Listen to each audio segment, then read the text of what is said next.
Hello and welcome to this tutorial where I'm going to be talking about compression and voice. And you can see here I've got a voice audio piece that was recorded with a microphone without compression. I do have a hardware compressor, but it was turned off when I actually did this recording. So this is recorded straight in, and the thing that you'll notice about it is that as a voice actor, I'll play it in a minute, but as a voice actor it's very hard to get consistent levels. So as you see over here I've got a very quiet bit, and a few quiet bits at the beginning, comparatively anyway.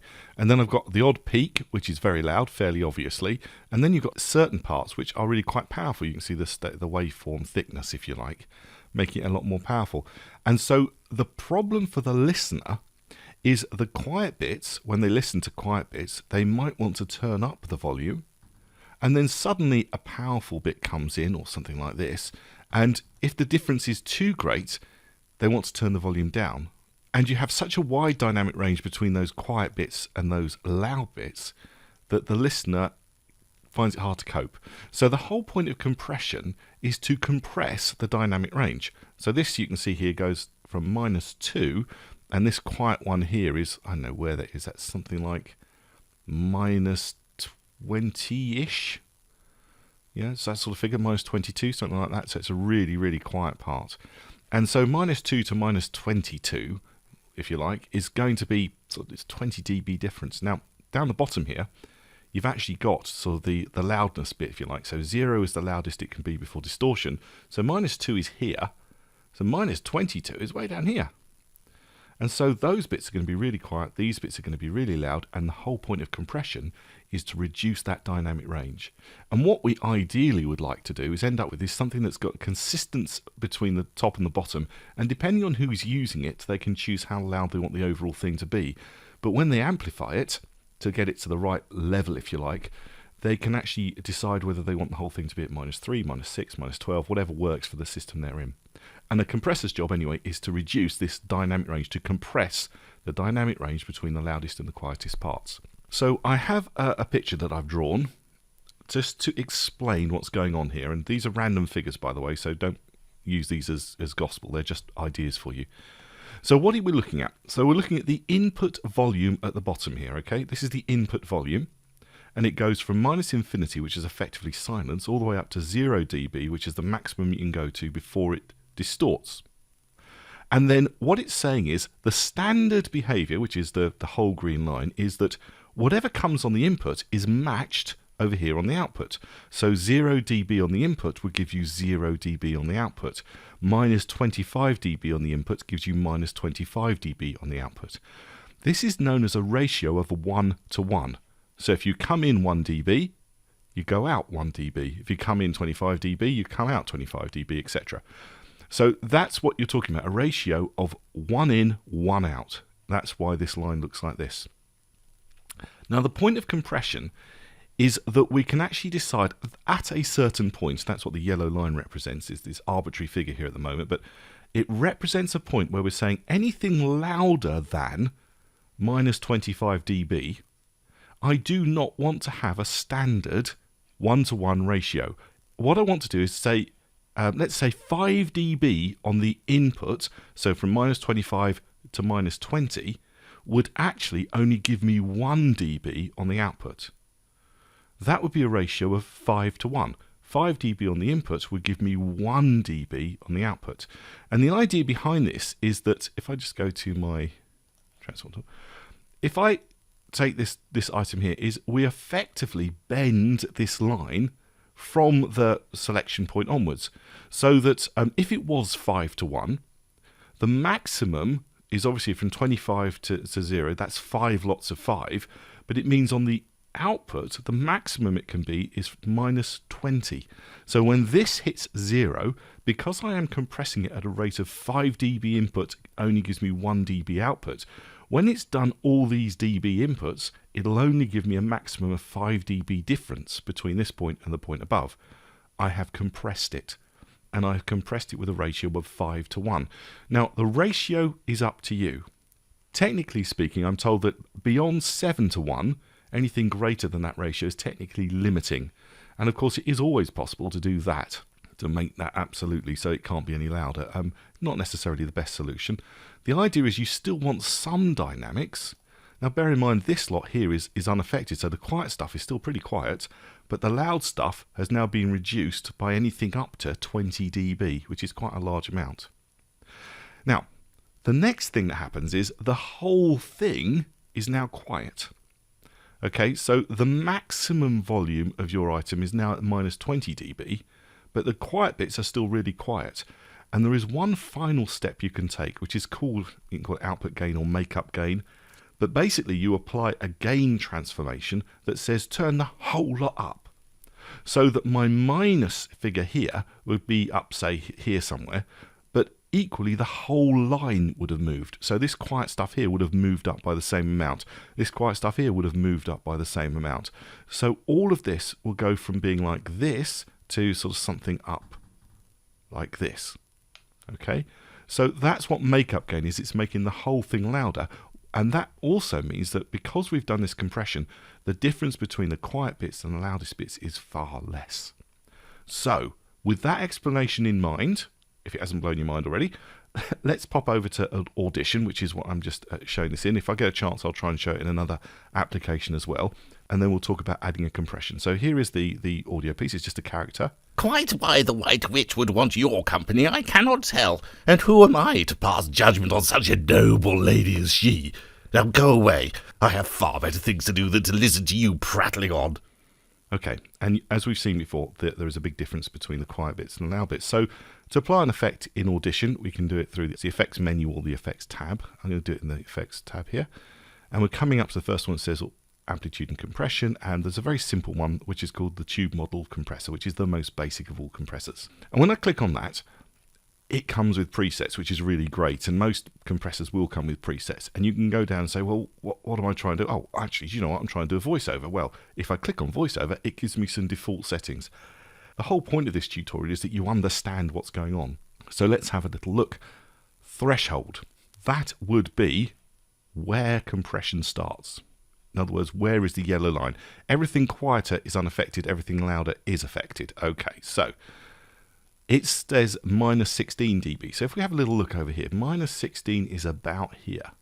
Okay, so everything louder than that will be affected. So there's a fair bit here that's going to be affected, but not tons. So if I was to take it down to minus 25, I would be here and I'd be affecting quite a lot of the overall signal. So there's a slider here, or you can click and drag here, but I'm just going to pull the slider down and take it down to minus 25. This is just for examples. Output gain is this makeup gain I was talking about. Let's come back to that later on. They have suggested a ratio of 8 to 1. I'm going to take it down to 5 to 1 because I think I'm more comfortable with that figure at the moment. So for every 5 dB on the input, I am going to only get 1 dB on the output above 25 dB. So every piece of signal that is above 25 dB, so all this stuff here, well, even though it goes up loads in dB here, you'll see it sort of goes from 25 up to minus 9. So that's sort of the maximum on the output would be 3 dB rather than all of this, okay, or thereabouts. Now there are a few more things down here called attack and release, and basically this says how quickly do you want me to kick in and how quickly do you want me to stop when you stop speaking. Now this here is an audio peak of me speaking quite quickly. Okay, let's have a little listen to that Company, bit. I cannot tell.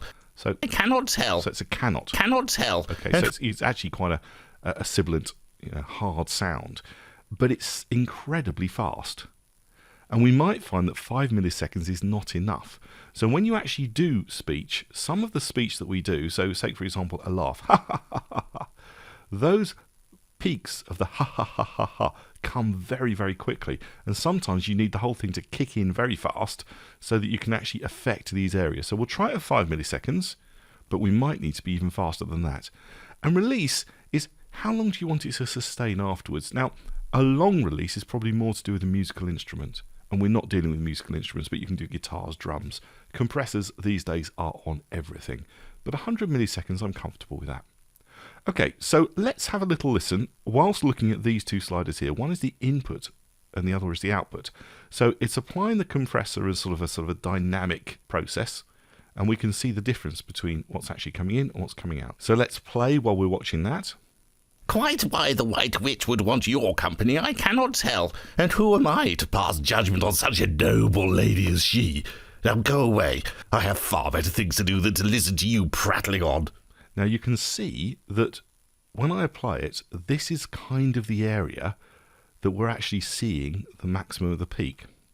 And actually you can right click on these things, you can actually show static peaks, so it'll actually show the maximum figure. So let's actually play it through with a static peak so we can see the maximum it gets to. Quite why the White Witch would want your company I cannot tell, and who am I to pass judgment on such a noble lady as she?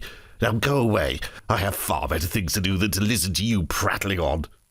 Now, the reason this is useful is it shows me the loudest it actually gets to, and if I want to make the whole thing a bit louder, I can actually change that here. So you see I've actually got 60 dB to play with before I hit 0.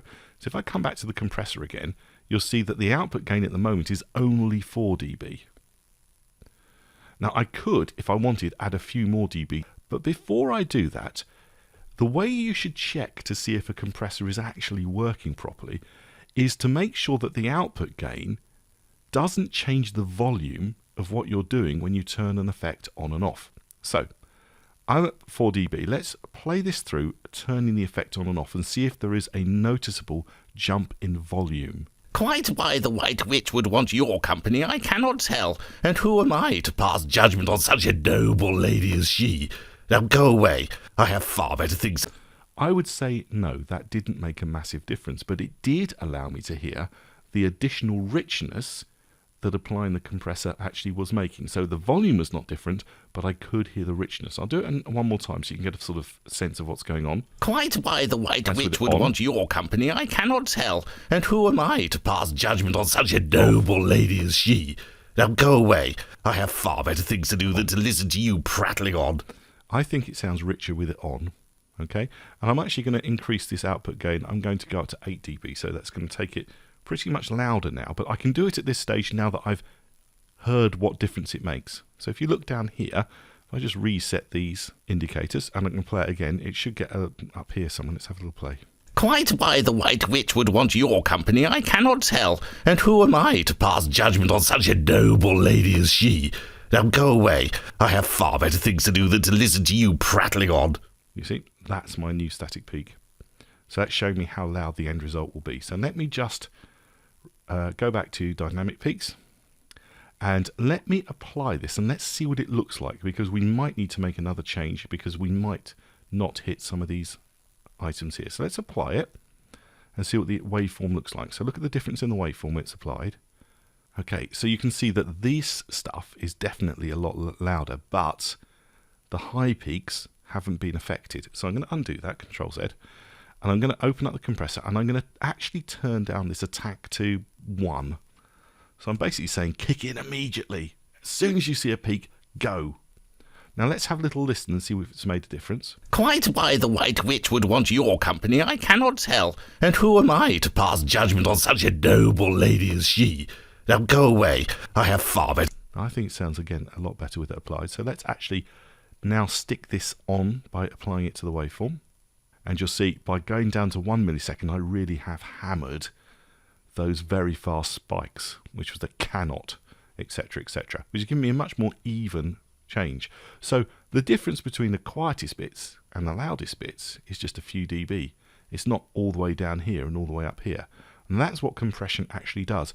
Now, when you're finished, it's up to you what you do, but obviously you can amplify it, or you can just basically turn around and say, I'm going to normalize it, which takes the loudest peak, finds the loudest peak, and then moves it to whatever figure you say, and all the other peaks, the whole waveform effectively, is amplified by the same amount. So if I go here, I've actually got a favorite for, say, -2 dB. There you go.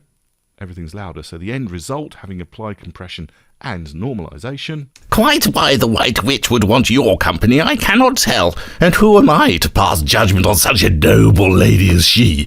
Now go away. I have far better things to do than to listen to you prattling on.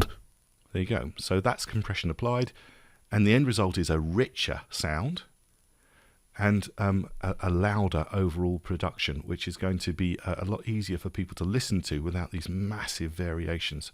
So compression is compressing the dynamic range between the loudest points and the quietest points. So if I've got time, I will try and get to another application and show you from there. So here I have the same file inside of Reaper. It's an older version of Reaper. So let's just have a little listen in Reaper. Quite why the White Witch would want your company, I cannot tell. Okay, so it's the same thing. And we're going to apply the inbuilt compressor and have a play with that. So I've got my track here and I can apply it from one of the drop downs, and it'll usually under Dynamics if you want to know where it is. So you'll see it's under Dynamics, and you see we've got the Reaper compressor here. So we're going to add that one. And here we have the various items, okay? So firstly, where is the threshold? Okay, so where do we want it to go? So we want it to maybe hit in, we were saying minus 25, weren't we? So here we go, down here, minus 25. Let's just type it in. So that's minus 25. And then we've got ratio. So again, we've got 1 to 1, which means there is no compression. So we can take it up to 5 to 1 or higher. So again, we'll go with 5. Okay, and then we've got attack and release. So it's going in at 3 milliseconds, but we can again go down to a better figure. And again, you've got lots of presets here as well. So if you want to play with a preset and learn how it uses with presets, you can. But we'll use the same things that we were using before. So let's just take that down to 1 millisecond, 100 milliseconds release. There are a few other options here which we're not going to actually play with, but we'll go with those. So we're happy with that. Okay, so let's have a little listen and see what the difference is. Quite why the White Witch would want your company, I cannot tell. And who am I to pass judgment on such a noble lady as she? Now go away. I have far better things to do than to... So we've got the difference between the two. So let's just come back and play it again. Quite why the White Witch would want your company, I cannot tell. And who am I to pass judgment on such a noble lady as she? Off. Now there is a difference in actual volume, and that's where makeup gain is going to come in. So we come here and we might decide here that what we're going to do is we're going to come over here where it says wet, and we're going to pull the wet up a bit to make it a little bit louder. So that's 4. We actually went for 8, didn't we, in the other one? So let's take it up to 8. That's 8. So let's have a little listen with that applied. Quite why the White Witch would want your company. Now you can see that's way too loud in this particular instance, so we'll take it down to 5. Let's try 5. Quite why the White Witch would want your company, I cannot tell. And who am I to pass judgment on such a noble lady as she? Now go away. I have far better things to do than to listen to you prattling on. So now that's working and I'm happy with the way it sounds. It's giving me a good sound. Okay, so now I'm happy with that. I just export the overall file, so you render the file out. So you go to File, Render, and when you render the final item, you decide where you're going to render it out. It's actually rendering as a WAV. We'd probably do this as an MP3 in actual fact. There we go, an MP3. Then you can render that out, and that will then render the effect in, and then you actually deliver it. But you need to listen to it first with the effect applied. So let's have one more listen with it applied and turning it on and off as we go through. Quite why the White Witch would want your company, I cannot tell. And who am I to pass judgment on such a noble lady as she? Now go away. I have far better things to do than to listen to you prattling on. So that is applying the compression effect for voiceover artists using both Adobe Audition and Reaper, and it's going to be similar with whatever application you choose. Should achieve exactly the same results. I hope you found this tutorial useful. My name's Andrew Davis, and thanks for watching.